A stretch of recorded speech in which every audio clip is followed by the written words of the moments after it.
por nga ana tjetër në lexuesin e sotëm është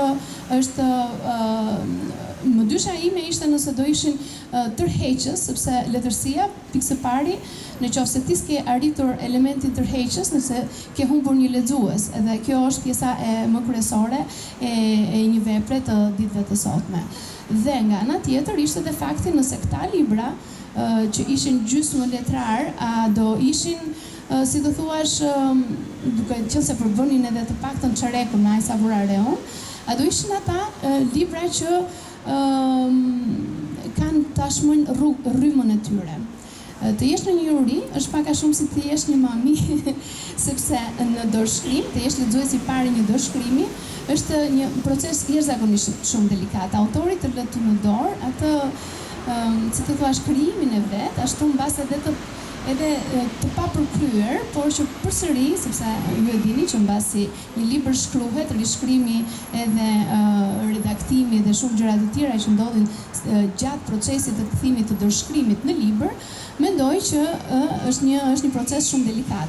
Kështu që isha shumë falenderuese që pata mundësinë që të gjitha këto të shikoja në një prizëm të barabartë, duke vendosur të gjitha këto krime tuajat, për ata që kanë qenë pjesëmarrës, të gjitha në një tavolinë dhe për t'i parë në rafsh më të gjerë sesa fakti që është një libër i mëvetësishëm që do mbështetet apo jo, sepse dhe librat të tjerë kanë përshtypjen se do ta gjejnë rrugën e tyre drejt botimit, sepse mund të themi që kishte një larmishmëri fryrësh. Dhe fundit, tek e cila do doja shumë të thoja, kjo është një ftesë për qendrën e librit që përveç mbështetjes së botimeve të disa librave cilësor, siç janë këto dhe si janë të tjerë që do vinë ndër vite, mendoj që një proces tjetër paralel duhet të jetë ai mbështetjes së autorëve në shkrimin e tyre krijues. Pra, trajnime të ndryshme që mund të bëhen nga personalitetet shqiptare të kësaj fushe, ose të huaj, sepse dhe të huaj unë do isha e para që do vija në rast se do ishte një trajnues i huaj për shkrimin krijues këtu në Shqipëri. Mendoj që i vlen jashtëzakonisht shumë shkrimtarëve të rinj për të krijuar atë cilësi të cilën ne shumë shpesh kemi parë të diskutueshme nëpër faqet e gazetave sa herë që është dhënë një çmim duke vënë në një lloj diskutimi. Tani unë jam e bindur që kjo gjë mund të bëhet. Në shkrimin krijues, të cilin e drejtoj për disa vitesh, kemi 2 vajza që kanë dalë nga shkrimi krijues dhe janë veç 10 vjeçë, dhe nëse ky proces arrihet dhe të ndërgjegjësosh një fëmijë që është në këtë moshë, unë mendoj që me disa takime mund të arrihet të ndërgjegjësohet që autorë që duan të shkruajnë në letërsi për fëmijë, për të arritur nivelin e tyre, për të arritur nivelin që të jetë të konkurrueshëm me vepra të tjera në konkurse ndërkombëtare, sepse siç e dini, Shqipëria tani nuk është më një vend i mbyllur, ajo merr pjesë në disa panajire ndërkombëtare dhe nëse do duam të çojmë në këto panajire ndërkombëtare letërsi të cilësore shqiptare, atëherë ky proces i mbështetjes duhet patjetër të jetë paralelisht me një proces tjetër që mbështet autorin nga ana e mësimit të krimtarisë, në mënyrën se si shikojnë në baza shkencore këtë, sepse në Shqipëri, për fatin të keq, në fakultete nuk ekziston shkrimi krijues siç mund të ekzistojë në universitete të tjera që mund të jenë në përballë. Pra, duhet bërë një, si të thuash, qendra duhet bëhet një element ndërmjetës midis këtyre gjëra për ta sjellë të cilësi në rrugën e saj që duhet të vazhdojë tashmë në të ardhmen, sepse kemi 35 vjet dhe mendoj se ka ardhur momenti që ne ta kemi këtë lloj cilësie, mendoj në të gjithë prurjet. Unë ju uroj të gjithëve sukses atyre që kanë qenë pjesëmarrës. I uroj gjithashtu që të keni frymëzimin për të vazhduar për të shkruar dhe gjithashtu fëmijëve një mesazh të vogël për të gjithë. T'ju them që leximi është një zbulim i vogël i vetes dhe nuk është një punë që ju e bëni për të tjerët. për të dukur mund të kemi shumë gjëra për të cilave ne i kushtojmë kujdes, para dhe kohë, ama vetes tuaj të brendshme që mban të gjitha ekuilibrat që ju zbukuron nga brenda, mendoj se një si të thua është mjeti më i mirë për këtë është libri, kështu që do doja t'ju ftoja t'i lexoni të autorët shqiptar, sepse ata po përpiqen sa ç'është e mundur të jenë afër botës tuaj dhe të sjellin më të mirën e brendshmërisë së tyre, shpirtit të tyre krijues. Faleminderit të gjithëve.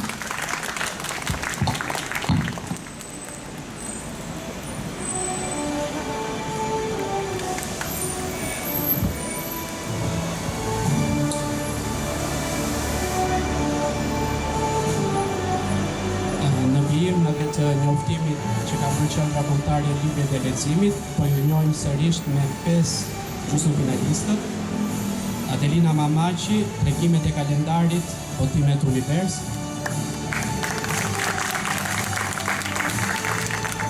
Aldo Mustafa, Mbretëria e humbur, Botimet Univers. Fatmir Gjestila Yusana, Shtëpia botuese Toena. Leuta Toska, na quajnë Motrat Qirjazi, Shtëpia botuese Albas. Gjait Bushati, Plaku Markollore, Shtëpia botuese Mediapro. Kam nderin dhe kënaqësinë të ftoj drejtoreshën e Qendrës Kombëtare të Librit dhe Leximit, zonjën Arta Marku, për të dhënë çmimin e parë. Përpara se të jap çmimin e parë, do me thënë të parën, çmimet janë, ose vlerësimet janë të barabarta për gjithë. Dua ta vazhdoj pak aty ku e la Rudina. Kjo ideja e çmimit krijues, e shkrimit krijues, është diçka që qendra e ka bërë. Jo në mënyrë kaq shumë të organizuar, po her pas here është bërë. Ndoshta jo mirëfilli për letërsim për fëmijë, por gjithsesi është bërë. Është në projektet e qendrës për të strukturuar, për të futur pjesë në programin të rregullt. Po, gjithsesi, por vetëm në thirrjen e fundit kanë fituar 2 projekte që kishin të bënin pikërisht me shkrimin krijues. E dyta që dua të them është lidhur me se 3 vetë do përfitojnë nga ky fond dhe 2 jo nga kjo 500, dhe pastaj nga 17 të tjerë janë shumë ata që nuk do marrin. Më kujtohet një bisedë që kam bërë me Florin para disa ditësh, dhe tha në vitin 2002, 2022, nuk e di, se të rrita shumë. Pas kështë marrë pjesë në konkurs dhe nuk ka fituar. Po nuk e ka merituar të fitoj në fakt, sepse mbasi që mora librin tha mbrapsht, mora në konsiderat vërtetjet e juris dhe e rishikova librin dhe pash vërteta që kishte nevojë për të përmirësuar. Kështu që ekziston edhe kjo mundësi. E të marrësh pjesë në konkurs ka vlerë ndoshta edhe pikërisht. Dhe gjëja e fundit që dua të them është një pyetje që gjithmonë jam bërë vetes time, lidhur me autorët e letërsisë për fëmijë. Si është e mundur? Dhe po i drejtojmë 2 autorëve më të vjetër që kanë përballë në moshë. Si është e mundur që ti drejtohesh një fëmije 10 vjeç, të flasësh me gjuhën e tij, të hysh në botën e tij, ta kuptosh dhe të kuptoj, ndërkohë që ka një diferencë kaq të madhe moshe. Ky do të jetë një talent i lindur brenda njeriu që ndryshon. Pra nëse nuk e ke, nuk bëhesh dot. Edhe unë do doja të bëhesh shkrimtare për fëmijë, po mos duket se nuk di të flas me fëmijët. Kështu që janë një specie e veçantë autorët e letërsisë për fëmijë. Nuk e di nëse Flori ka bërë një renditje të caktuar, po duhet të jap certifikatën e parë për një libër që në fakt vlerësoj shumë edhe protagonistët e librit, por edhe autoren, edhe pse ka një brevet të parë në të fush, me motivacionin për rrëfimin emocionues dhe bashkëkohor, që i njeh lexuesit me jetën, misionin dhe sfidat e motrave qiriazi në shërbim të arsimit, gjuhës shqipe dhe identitet kombëtar. Certifikata jepet për dorëshkrimin më quajnë Motrat Qiriazi të Uta Toskës.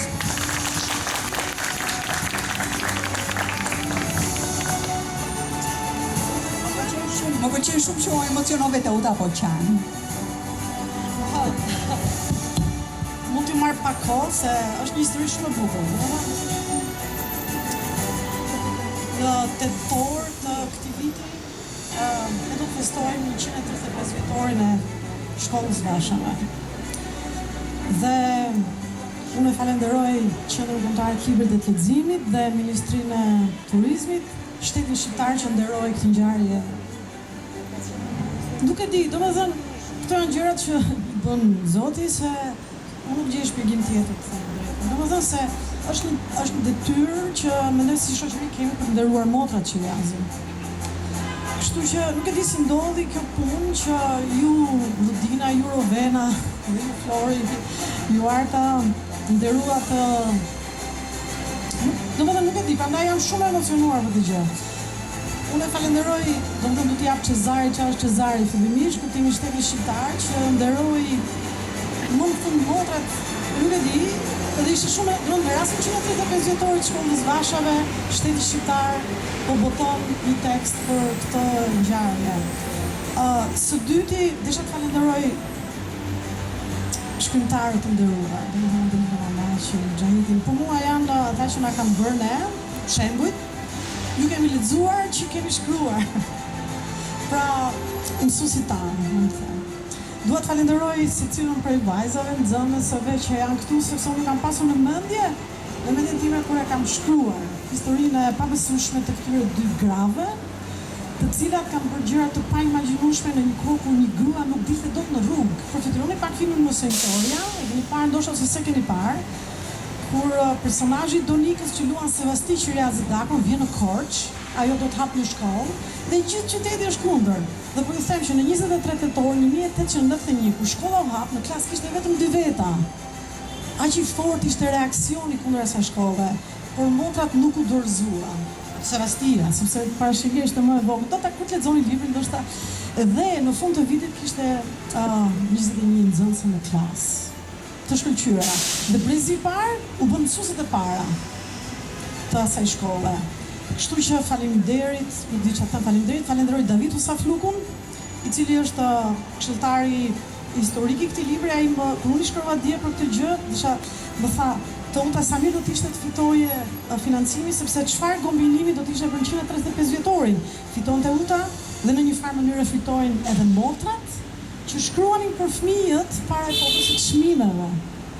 Kështu që ju falenderoj Anila Sulstarovën, kolegen time psikologe klinike dhe ajo që më ka këshilluar për gjuhën e fëmijëve. Ajo ka shkruar vetë për fëmijët, merret me